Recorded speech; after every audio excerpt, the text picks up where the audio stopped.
After America is made on the lands of the Bunurong and Wurundjeri Woiwurrung peoples of the Kulin Nations, we pay our respects to elders past and present and acknowledge that sovereignty was never ceded. We are in a battle for the soul of America. This is a fraud on the American public. As Donald Trump turned 80, news broke of a new deal with Iran. Happy birthday, I guess? President Trump says a deal with Iran is now complete. Diplomatically, militarily, economically, 3 ways to win a war. Trump won all 3 of them. All we can conclude is that this reckless and costly war of choice has been a disaster as it relates to strengthening the national security of the American people. Things aren't better for us, they're worse. There's nothing really new in it, and we should be very sceptical about the timing, the substance, and whether it will even last till the end of the week. This new deal says nothing about Iran's nuclear program. That's been handballed off into the future, apparently to be negotiated over the next 60 days. Good luck with that. Trump claims that the Strait of Hormuz will be reopened, but Iranian state news reports that that will only happen under Iranian arrangements, whatever that means. And Iran has insisted that the ceasefire includes Lebanon. The Trump administration agrees, but if recent history is anything to go by, Israeli Prime Minister Benjamin Netanyahu will not. According to Iranian state media, the deal also includes $300 billion in reconstruction funds for Iran. It seems unlikely that Republicans who have long gunned for Iran will be chill about that. Today, after 2 years of negotiations, the United States, together with our international partners, has achieved something that decades of animosity has not. A comprehensive long-term deal with Iran that will prevent it from obtaining a nuclear weapon. More broadly, there's nothing to indicate anything in this deal is better than the Obama-era JCPOA. More likely, Trump just wanted clear air for his big UFC Freedom 250 event on the south lawn of the White House. This was about managing PR for the president's birthday. It was about managing the president's feelings. The deal and the event itself are also a demonstration of Trump's cultural and political dominance. The spectacle of event weigh-ins on the steps of the Lincoln Memorial was deliberately offensive. It was crowing about the aggressive masculinity that now controls Washington. And that cultural dominance extends outwards. It was really striking to see how in Australia, during both AFL and NRL broadcasts over the weekend, commentators uncritically threw to promos for what's being called the most historic sporting event of all time. What does that even mean? And what does it say that Australian commentators uncritically regurgitate and reinforce Trump's agenda? Joining me this week to discuss the impact of that on our relationship with the United States and where we are with Iran is friend of the show, Matt Duss. Matt is Executive Vice President of the Centre for International Policy, a think tank based in DC. Before joining CIP, he was a visiting scholar in the American Statecraft Program at the Carnegie Endowment for International Peace and foreign policy advisor to Senator Bernie Sanders. On his podcast last week, Ezra Klein described Matt as someone at the centre of foreign policy thinking among the elected left. Matt and I recorded on Friday, Australian time, before this new deal announcement, but everything he said still applies. Here's Matt now. Matt, thank you so much for coming back on the show, this time from Annapolis, I think you said? Yes, from Annapolis. No, thank you. I'm always great to be with you. It's always our pleasure, Matt. But we do seem to be stuck in a loop when it comes to Iran. I was reading headlines again this morning that we are just on the cusp of a peace deal. The ceasefire is still going. How is it possible that this is still happening? Well, part of it is, we keep seeing leaks of an imminent deal and they're getting closer. And I think a lot of this, and I think we've discussed this before, is that a lot of this is, Trump just trying to calm the markets, right? This is, this is really one of the only polls that actually matters to Donald Trump is, as a real estate guy, someone who fancies himself, a financial expert. Despite his multiple bankruptcies, he monitoring the markets and keeping the stock market calm, and I think that's definitely a part of it. But as we've seen, I mean, first of all, this ceasefire, there's been an ongoing kind of lower level exchange of fire all along. You have the situation with Israeli Prime Minister Benjamin Netanyahu, who clearly does not want a ceasefire. He wants the war against Iran to continue. He wants war across the region to continue. It's been clear since, right after October 7th in 2023 that he sees perpetual war as essential to sustaining himself in power. But yeah, the question is, why can't Donald Trump actually get this done? My own view is that, listen, if Donald Trump actually wants a deal with the Iranian government, one of the things he will need to do, and it will not be sufficient, but it will be necessary, he's going to have to find a way to walk back from his demand that Iran give up all enrichment. And that was something that was he was, poorly advised or very skillfully advised to adopt as a demand by people who didn't want an agreement before he launched the war. Because for anyone who's ever studied, who understands the Iranian government and the role that the nuclear enrichment issue plays politically inside Iran, they understand that this is something that Iran was never going to agree to. They will agree, as they have agreed in the past, to restrictions, to limiting the kind of enrichment they do, the level of enrichment that they do. But they see, the ability to enrich uranium on their soil as their right. It's a nationalist issue, and they have, frankly, I think, a pretty legitimate argument, a legal argument based on the Non-Proliferation Treaty that gives anyone who signs that treaty, in exchange for promising not to create a nuclear weapon, you have the right to the peaceful use of nuclear energy. I think there is some debate whether that means enriching on your own soil. That is how the Iranian government interprets it. And, when the Obama administration back in 2013 acknowledged that right, I think that was the breakthrough moment that enabled the JCPOA to finally be agreed. So anyway, as long as Trump continues to demand that Iran give up that right, we will not get an agreement. But I think we're even past that now. I mean, there's questions of reparations, there's questions of, funds that have been withheld from Iran, which they see as their own money that they would like returned. And there's basically what the Iranian government wants is at least enough to get an assurance that, that we won't just be back at war in a few weeks or months. And again, we have to return to Netanyahu. Netanyahu has made clear by his words and his actions that he will not be bound by any agreements others make. He will, he believes that he will just retain his own freedom of action. So we have this weird situation where the U.S.'s closest partner in the region is, frankly, the biggest problem right now in ending this war. And I mean, Trump seems to recognize that, maybe not consistently, but he does recognize that. What did you make of that story that Trump had, blasted Netanyahu on the phone, and that they're not getting on, I guess, as well as they have been? Yeah, it seemed, I remember these kinds of stories from the Biden administration, as we all do. I don't care how angry Trump got at Netanyahu. Of course, Trump got annoyed with Benjamin Netanyahu. Benjamin Netanyahu is extremely annoying. What I want to see is a change in policy. I mean, show me what you're going to do. And that's something we never saw from Biden.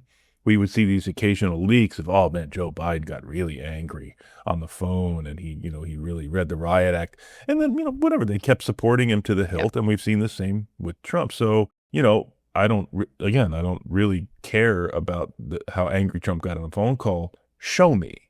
That is my response to that. Yeah.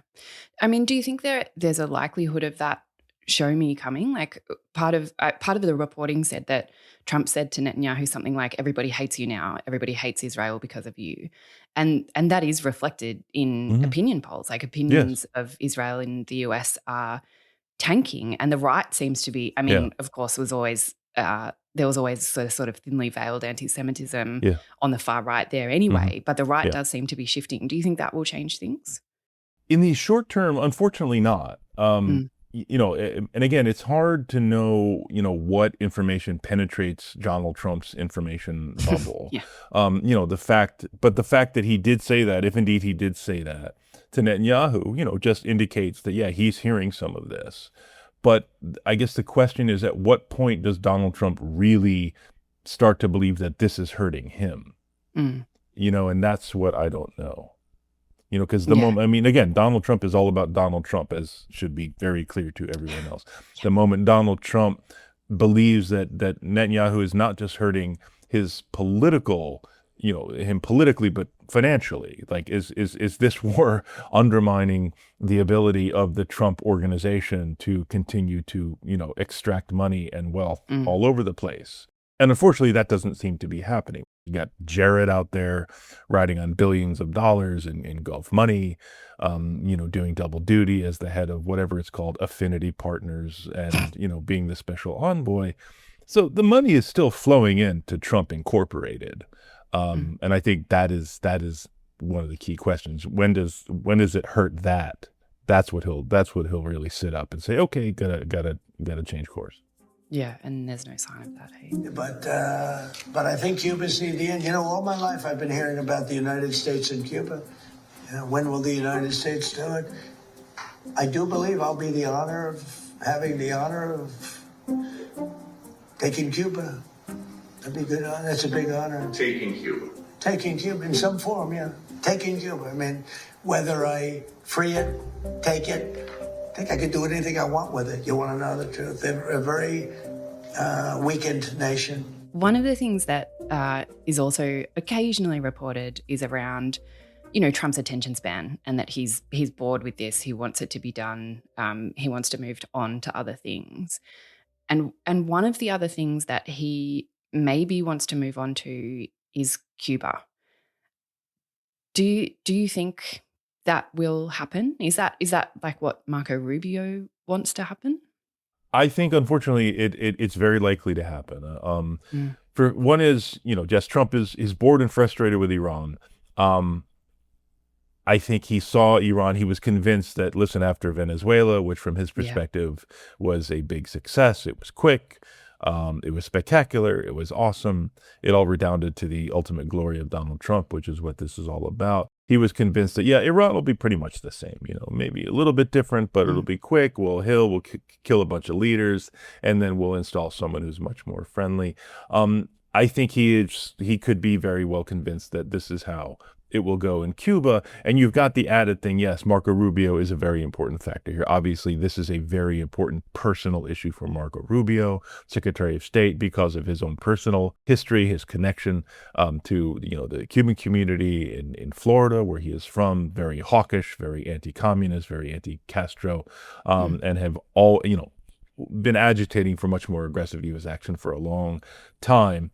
So I think Trump, you know, could potentially see in Cuba something that could, you know, could wipe the taste of Iran from his mouth, I guess, to use a maybe inappropriate reference, but something that he could get done. Because, I mean, one of the interesting things about Iran is that, you know, this was not something that was being driven from within the administration.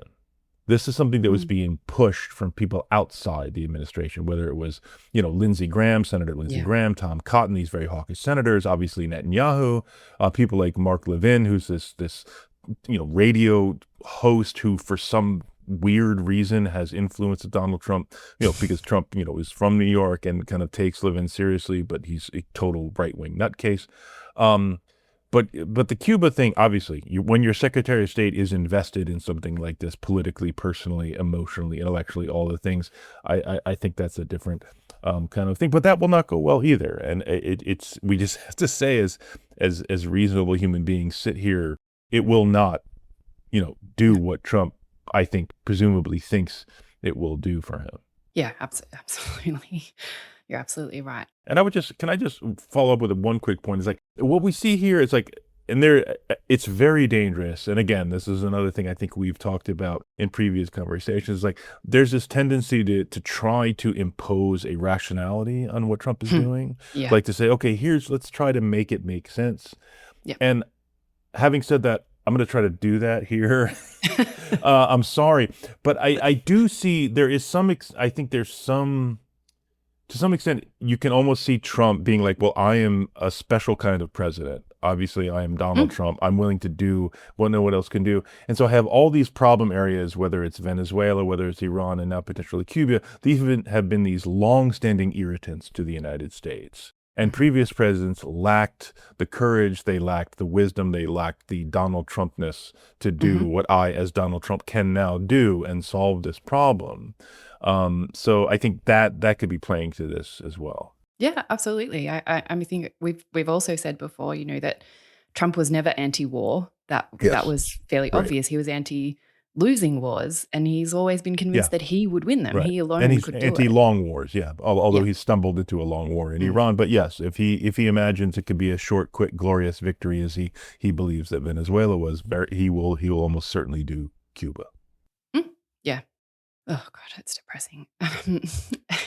I wanted to talk now a little bit, at least partly, about the Democratic Party and the opposition to Trumpism. You were recently on Ezra Klein's podcast, which is a big deal. So congratulations. Oh, thank you.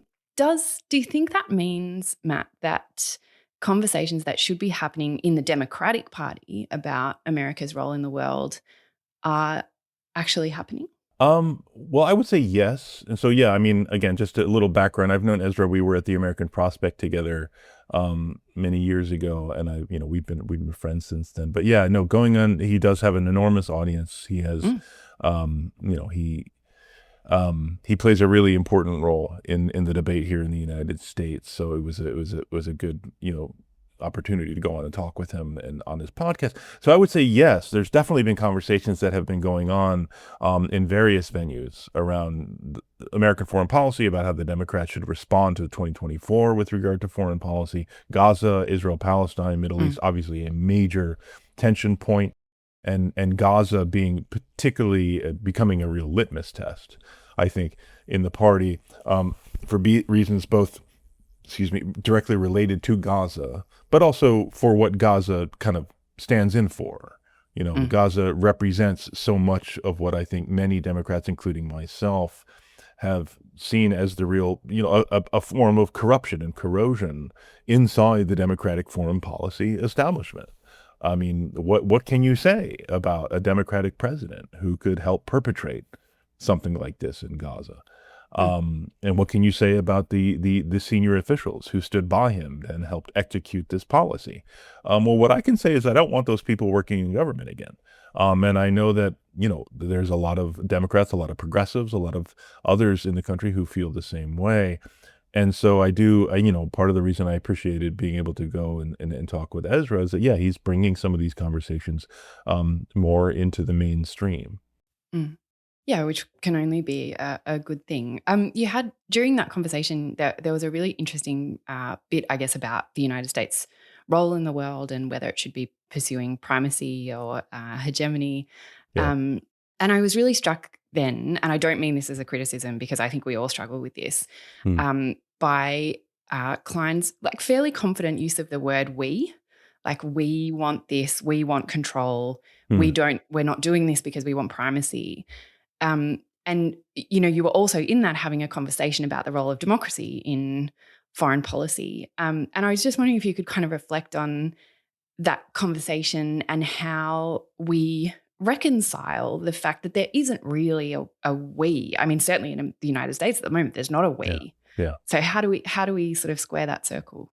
Yeah, it's interesting. I probably need to think about that a little more, but I think I would just say, whether it's we as Americans or we as progressives or we as just, residents of this planet, we want safety and prosperity.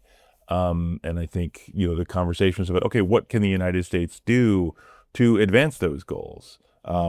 Speaking as an American, my goal is to advance those things for the American people. But speaking as a progressive, and this is something we talked about in the conversation as well, I want to do that in a way that doesn't impose costs on communities elsewhere. I don't, I don't want to undermine the safety and prosperity of other people in other countries when I advance that. So I think that talking about the importance of solidarity in a progressive view of foreign policy is really, really important. But I also think, yes, the question of primacy, the question of military hegemony, and we did have a little exchange about how are those two things similar or they very different.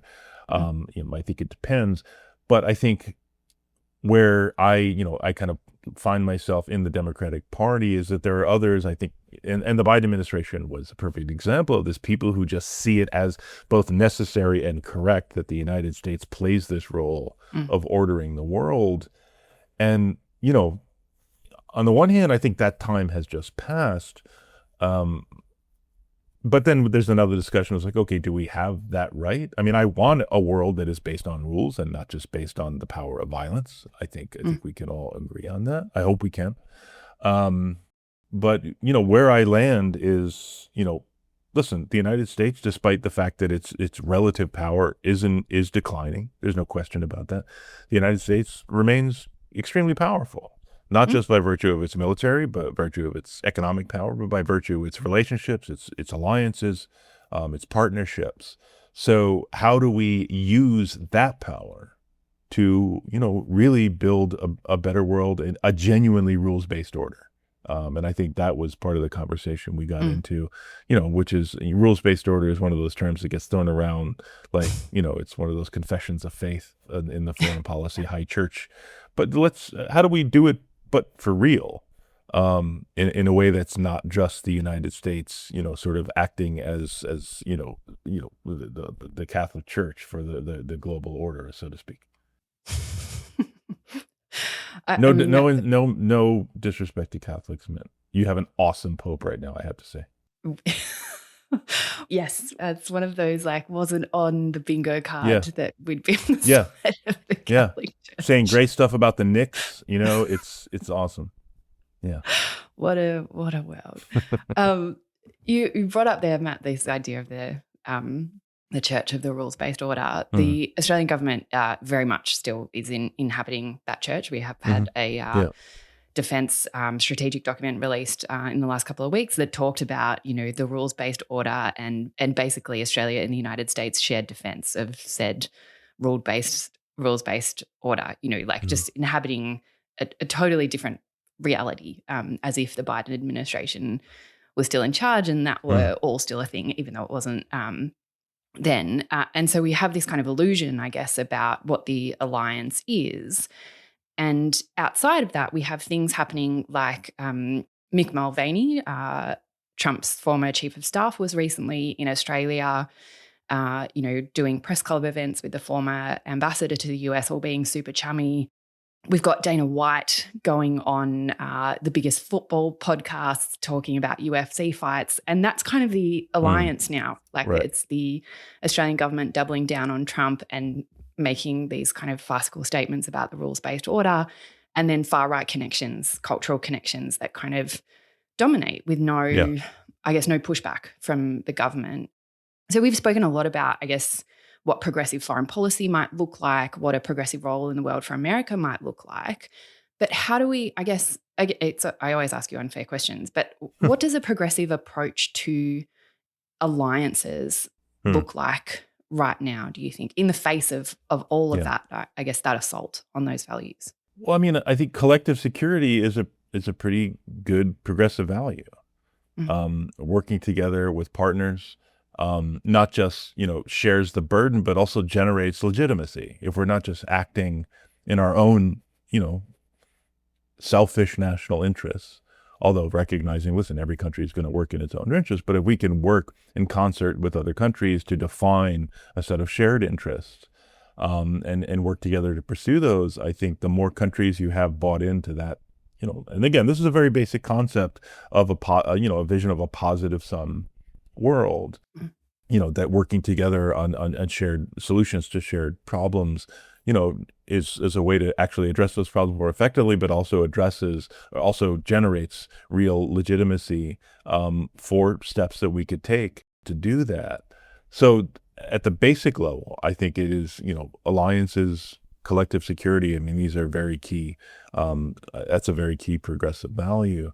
But also speaking just as a member of the left, as a left progressive, you know, I've seen the right, Steve Bannon, Mulvaney, these others. I mean, they've done enormous work over the past decade plus to build very specific alliances based on a set of, you know, right-wing nationalist values.